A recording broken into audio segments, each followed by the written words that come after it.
Howdy there, partner. This is Rodeo Ron. I'm telling y'all that you need to come down to Rodeo Ron's Roadhouse right now, where this weekend, and I mean this weekend only, between the hours of 10 and 11 a.m., you can get as much shrimp as you can fit in your hat for just $5. Also, try the new creative cocktail menu, like the Blonado, which is made with authentic certified Nigerian gunpowder, grade A Brazilian cocaine, and topped with warm Indonesian horse piss froth. Now that's Rodeo Ron's Roadhouse, located at 9th and Pine, right between the Arctic Circle and the Golden Tanning Salon. See y'all later. Coming this summer from fingersmokediscs is a brand new high-speed driver that's going to blow your fucking mind. The TS Castrator is guaranteed to fly farther, straighter, and better than any other disc, anytime of anywhere, always, or triple your money back. Equipped with state-of-the-art fingerprint recognition technology software, the TS Castrator will inject a dose of the herpes virus into any unidentified thrower who attempts to use the disc. Hi, it's Mick the Ripper here. Throw the TS Castrator, mates. The best part about that disc is on tour, even though it's banned. Nobody wants to hold it to verify what it is. So cheers, mate. Fingersmokediscs. Coming this summer is the biggest fucking movie ever. The year is 2055, and Robert De Niro, Bruce Willis, Tom Cruise, Tom Hanks, Matthew McConaughey, Owen Wilson, Luke Wilson, Steve Martin, Danny McBride, Sylvester Stallone, Jonathan Silverman, Greg Olson, Brad Pitt, and Charlie Sheen must locate the last 6-foot double-headed gas-powered pitch-black silicone pulsating chrome-tipped Destro-style fairway driver in order to finish the biggest tournament against the best players that Mars has to offer. Coming this summer, written and directed by Sandra Cruz and David Feldberg.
Hey ladies, this is the Cellar Dwellers Podcast number 7.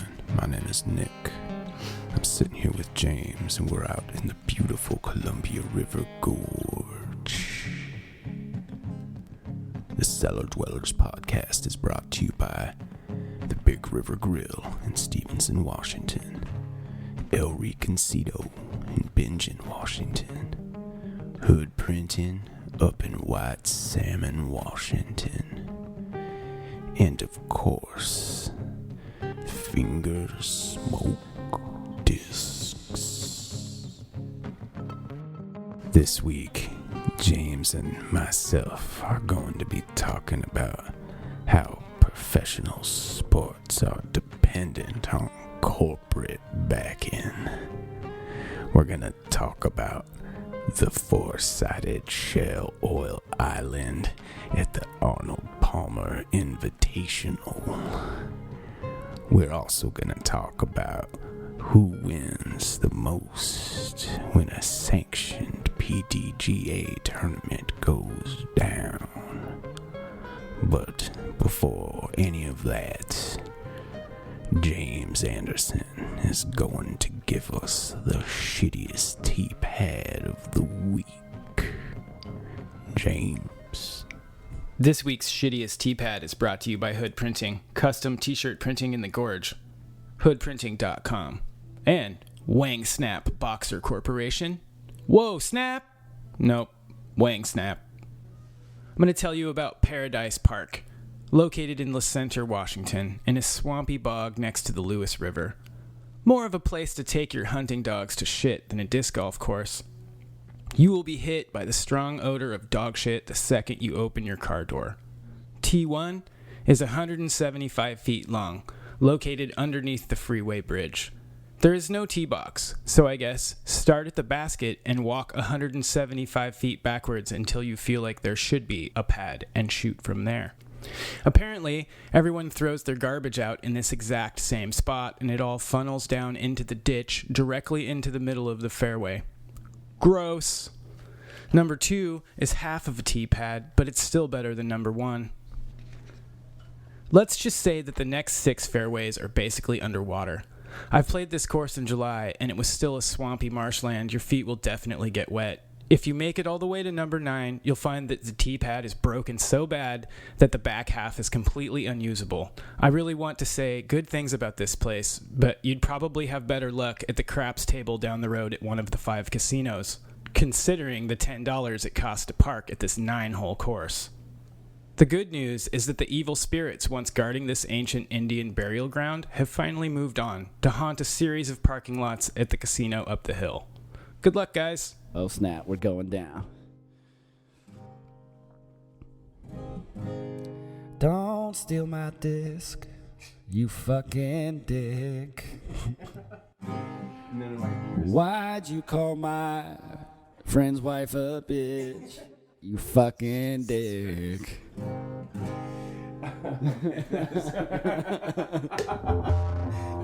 That was pretty funny, man.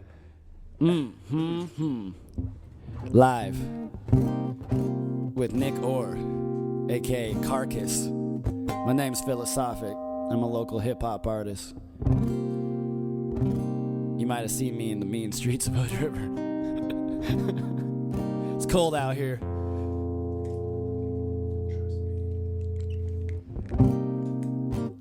Hey. Yeah. You got a catch wreck. Give me some respect. I'm coming for your neck. You better hit the deck. This is freestyling. Off the top of the head. Yeah. And I bet they dread me like a Rasta's hair. My flow ain't even fair. I'm right there, man. I'm everywhere. I said I'm everywhere. And this shit ain't fair. And I'm just kicking these rhymes with my boy Nick Orr. And sometimes we get a little crazy, get a little hazy. I'm killing these kids like I'm spitting out babies from the tip of my I shouldn't say that. Spin that wheel shit, I fucked up, but I'm bringing it back. I said spin that wheel like Pat say Jack. I'm flipping these letters like Vanna White. Let my words get you high as a kite, and I might just keep on flowing. I'm living in the moment. I'm feeling so golden like Jill Scott. I said Jill Scott. I'm smoking this track like I'm blazing some pot. With the breaks in the rhyme, Curtis Blow when I'm flowing, and I'm like a wind chime, cause I'm up in your head, up in your head. I don't wanna die, sometimes I feel like I'm dead, but I bring myself back with the melody. And I don't really care what they telling me, cause I'ma be myself. I said true to stealth, yeah. Improvising, true to myself, man. I ain't never lying, I said what lies beneath, I'm just spitting through my teeth, but I ain't lying either, y'all just choking on the ether, let's just kick it, relax for a minute, big in my brain, man, I ain't no motherfucking mental midget, hey, got you spinning like a fidget, kick back and listen, yeah, kick back and listen, yeah. Now, yeah, bring that shit in, smooth. I said that, never said that I'm a player. Please don't fuck with me. Don't talk about your boyfriend, girl. I'm sucker free. Sitting in the bar looking real sad. Probably trying to figure out where you at. Never said that I'm a player. Please don't fuck with me. Don't fuck with me. Woo! It's fun. Yeah. If you a real MC, don't be up on your cell phone. Just let that shit flow out your mind, man. Geotypically Synasable Solutions is a solution-based compliance corporation. Our goal is to go where the problem is and solve it with our patented Synasability Enforcement Brigade. Our modestly armed staff will embed itself within your town or city and search and destroy all threats to your community's geotypic synasability. We build specialized comfort cells for anyone that even doubts the inevitable synasability ahead. Geotypically Synasable Solutions is a zero-carbon emission company. We strive to leave the smallest boot print possible with our 100% recycling guarantee. Contact us online at gss.gov/cage. Type Cell Dwell in the promo code box for a 1,000-day free trial now.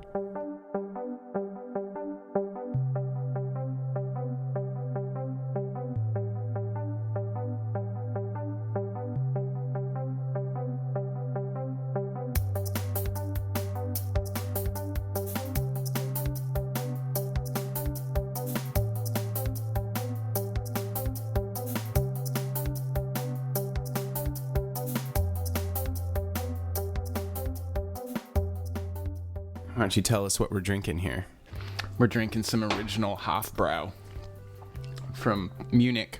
Somebody told me it's the oldest brewery in the world that's still open. Yeah, it tastes like the oldest beer in the world. It does. Yeah. It's like a Spaten or something. Shit.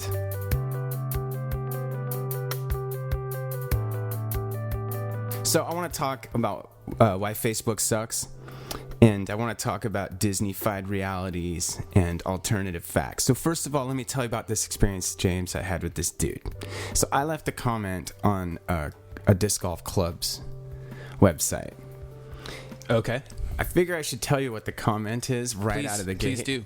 So first of all, if it's inappropriate or not, let me tell my story first before you decide. Okay, shoot. And we got comedy. The spectrum of comedy, you've got Bible study comedy and you've got George Carlin comedy. Like, it's all up to the individual to decide what's funny and what isn't. Sure. Okay. My comment was about the trophies at a tournament, and it looks like, I think it's laser etched on rock is what it looks like. Okay. It's really cool. And it has Mount Hood on it. And I saw Mount Hood and it had like some really cool line work on it. So my comment was, word for word, it said, "You should tell the artist to hide a dick in the second place trophy." That's the response I was expecting from people. I thought it was funny. Inappropriate? Maybe. Let me finish my story before you decide if it is or isn't not. But okay. The guy and this dude, I'm not going to say his name, obviously, on this podcast, but I'll tell you this. I played round one slosh with him. I've met the dude, and I spent 18 holes of golf with the guy. He erased my comment. And I want to tell you how this all went down, because I think this will interest you. And this is on the page for the Facebook page for the tournament? It's their new club's page. Oh, it's on a club page? Yeah. That should be staying there. Sure. Well, listen to my story. Is there little kids on their club page? So here's this is what I thought was messed up about it. Is first the guy tagged me in a public thread to tell me and everyone else that he had deleted a comment of mine from the club's Facebook page. Oh, like, hey, everyone, look at this. Right. And he told me to message him personally if I wanted to discuss the matter. So the dude tagged me publicly to tell me he deleted my comment and suggested that Messenger would be a more appropriate place for the conversation to take place. So why didn't he just fucking message me? Because he wants everybody to look. Exactly. You know exactly where I'm going with this. And this is why social media sucks. Like, why didn't he just message me and say, hey, man, sorry, but that comment, I just felt like it wasn't appropriate or whatever. But instead, he posted a passive-aggressive, patronizing comment with my name tagged in it. And people who do that only have one motivation, and it's fucking arrogance and ego. It wasn't about the language used. My reply to what he said, too, I think kind of caught him off guard. He was expecting to trigger me, is what I think. He thought I was just going to go fly off the handle. I didn't. Hit my reply to his comment where he tagged me. I said, nah, man, we good. Do what you must. Yeah, of course. Well, he didn't It's his tournament. You're not trying to get under his skin. You were trying to make a funny joke with a bunch of grown-ups, and he didn't take it that way. Yeah, His goal was just to publicly shame the culprit to prop himself up. His motivation was he spun his shit on, so it gets worse. What a dick. He was hoping to provoke me and to make me angry. So I messaged him after he deleted the comment, and this is where it gets really weird. It was really cowardly of him to delete that comment. Okay. That's what I think. That's a troll kind of thing to do. It was cowardly. He wanted to put me up and show everybody who was being shamed, and it came backfired on him, and it made him embarrassed and made him look bad, so then he got rid of it. But How? Because my comment wasn't what he was looking for. He was throwing out bait. He was trying to make me mad. Like, hey, you, tagged name, I deleted your comment. To say something mean on the... So he could move on to about my... on the public page rather than yeah, DMs? And just, he was hoping to provoke a negative response from me so he could use that as the discussion point instead of the topic, which was my comment, which was not offensive. The dude's obviously personally offended by the word dick. That's fine. Maybe he doesn't have one. But I'd love to read you the actual conversation because I fucking saved it. But we can do that later. Well, I'm not going to put it on this podcast. Of course not. But it's very quite civil. That's why it's what frustrated me about it. Yeah, tag him for everyone to see. Look at this douchebag. I messaged the dude personally and said, "Hey man, why did you delete your comment?" And his reply was something about he said the parks director is having a close eye on us. And we're trying to behave, basically. And I'm like, oh, you mean Scott? He didn't see that coming. He didn't know that I worked with Scott for 3 years. And I said, I never thought of Scott as the language cop. I didn't know he monitored your social media activity. And I said, if censorship is a value of your club, I'll respect that and let you live that way. Like, I just want nothing to do with exactly. it. I was trying to be nice, and he fired back and said, you mocked the artist. He tried to, that's what I'm saying. He was desperately grasping for a life raft, anywhere he could. That's not what it's about. I'm like, there was no insulting the artist. That's sick art. It's sick. And that's what I said. I'm like, you're trying to make it about him because you're trying to get eyes off you. Because he's a fucking egotistical, arrogant bitch. That's my opinion. And I'm serious, bro. Only a coward, because this gets worse. This is where I'm wrapping it up. He blocked me. So he wanted to get his pithy rejoinder, his last word in, but didn't want to fucking hear what my reply was because he knew he wouldn't like it. He knew I would come back and expose him for who he is, and he knows who he is. He's an arrogant coward. Only cowards do that for the shit. course these days. Yeah, pretty much. And that's what I was starting it with if it's him or not, social media does this to people. Right. It makes them think they're just awesome, and when someone checks them and reminds them what fucking time it is, they're embarrassed by it. They've been called out, and they're like, fuck, this guy, if I get rid of him and get him out of my life, no one will know that he knows who I am. The only way That's to how I resolve look these at sort of things is eye-to-eye conversations where you actually talk to someone. Well, I told you I played 18 holes with the guy. Right, but that's before this whole thing. Even that, I'm telling you, I kind of got that vibe from him. Yeah. Yeah. He just felt fake. Just felt fake to me. And that's what I'm bringing this back around to what you were talking about here, too, about Boykin and domestic abuse and about sports and about the reality. I live in reality. That's the kind of podcast I want this to be. Like the guy who was drinking the beer out of the ashtray on the Thrasher magazine. Yeah. Like Whiskey 4. Remember Whiskey 4? Who was the guy who won that first gold medal? Hergé something? The Canadian. Terje Hawkinson. Oh, okay, Hawkinson. And he got his medal ganked for smoking pot. Right. So the joke Whiskey 4 was trying to make with that movie was, you're surprised by this? Right. This is what the reality is. This is the culture. If you don't like it, that's okay. But don't try to sugarcoat it. Don't try to airbrush reality. Yeah. Don't make it like a G.I. Joe cartoon where everyone's in war and no one dies. This is a lifestyle people are living to get that good. And that, if that's part of what got him that successful, good for him. And it's not the type of drug that's going to make you better at something. So sure. Even if not, though, just people are outraged and offended by reality. Just like the G.I. Joe cartoon. We're going to glamorize war to children, but no one will ever die. And yeah, that's crazy. It's fucking stupid, and that's what I say to that guy who was offended by the word dick. And he made a comment to me on the reply in our personal messages about how he said school kids are on their page. Quote. I'm like, oh wow, yeah, school kids don't know the word dick? What are you trying to fucking like portray some false fucking sense of reality This is America. to them? This is Like, America, where it's okay to turn the TV on and watch someone get their fucking head blown off, but you can't say the word dick on TV. Thank you. Yeah, that's exactly what I was trying to say. But someone will always be offended. Someone will always be offended by shit you say. Just like Trey Anastasio, when he said, how do I know if what I'm playing is shit or not? You don't. You just have to be yourself. And you can't I will never let dudes like that influence what I'm going to say next or do next in my life. I'm just going to be me. Take it or leave it. The culture I grew up in was skateboard culture, right? We've talked about this. And my brother is who influenced me, and I was influenced by that culture. And that culture, we were being told what to do. We were being told to cut our hair. We were being told to wear different clothes. We were being told to talk a certain way, to behave a certain way.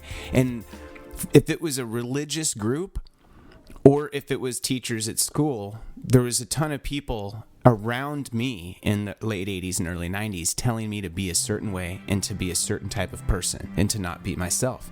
And skateboard culture said, fuck you. Be wary of conformity. We said, fuck you. It's the same way I feel I'm relating it, of being influenced by other people telling you what you should or shouldn't be saying. And like, if you know what you're doing is shit or not, it doesn't matter. You should just be yourself. I agree. Even compliments, it's just like getting birdies and bogeys, right? Like, you get a bogey, who cares? You get a birdie, who cares? You don't give a fuck equally in life. You can't, because if you try to focus too much on it, you're not gonna. This is some fucking martial arts yin yang shit you're talking right now. Totally. Well, it's true, right? Yeah. Yeah. Completely. It's a good way to live your life. Take the good with the bad, and the black with the white, and the up and the down. It's like fucking. And always. It all goes together, man. And I'm always skeptical. If somebody's telling me to behave a certain way or telling me I should be doing something differently. There's also a huge difference. It's not a fine line between criticism and authoritarian dictatorship. No, dude, don't worry. There's plenty of those people out there that are just praying for you. It's like, a big it's not gap. Like you need to. It's a big gap. I mean, like, you'll know when you've crossed it. Some people pray so hard that they just pray for everybody. You can convince me, man. Look at the people in my life. Like, look at my wife. I've known you guys for over 20 years. We've definitely butted heads. Yeah, a little bit. That's healthy. It's a healthy thing to not. I can be convinced, is what I'm saying, if you have a compelling argument. And it's all about motivation. That's why that dude, that kind of motivation, you know what that guy's motivation was, and it was his own. It was a selfish motivation. If his motives were good, he could probably talk to you about it. Yeah, and sway you back his direction. But but he's not even willing to do that. He didn't want to. It wasn't about that. It was about him. That's what I mean. He would have just deleted. You know, clearly, if it was our page his and somebody image, his personal image, word, it's about him. If it was our page and somebody posted something inappropriate, I wouldn't even delete their shit. No, leave it up. I would message them personally and say, "Hey, do you see this the same way I do? Like, can we see eye to eye on this?" Like, unless it's just a straight troll and then you ignore that shit. Well, block them and shit. Yeah, somebody doing hate speech or something like that. But like something I think is even inappropriate. Like somebody like, God, my brother even said something. That Ken dude, Andy's bro, posted like a dick or something to the Cornhuskers page, and I hesitated for a minute. I almost deleted it. No, leave that shit. I did. I left it. Nobody wants to see it, but it's like I had freedom, man. I had a few people going away. Enjoy it while it lasts. Sure, even if it's a dick. But that page is our page, and I don't want to see a dick on there. So, fair enough, right? That's what I mean, though. Like, I hesitated, and instead of erasing it, I waited a couple days. And I started getting messages from my brother and some other people like, dude, who is this guy that posted a dick? Like, we can't have this on our page. Ken, the dude that used to play Magic in those apartments? Oh, yeah. Dude, he posts some of the funniest shit on that page. It was really funny. I can't remember what it was. But I guess my point of bringing that up is I made a compromise. Like, he thinks that's funny. He's a friend of mine. And fuck it. Maybe I'm too soft. Maybe I'm easily offended by dicks. Oh, you're turning this around. I'm saying You're trying to be the victim here. we all are. We all do that shit in our lives. We all judge. We all fucking find ourselves slipping down. Dude, are you those talking slopes. about me right now? I'm just trying to say I know both sides, and I know what the motivation is. My motivation wasn't shaming Ken. My motivation was I don't want to see that nasty looking wang. and how does everybody else feel about that big disgusting wang? I don't even remember what it was. I just remember there was a dick on there.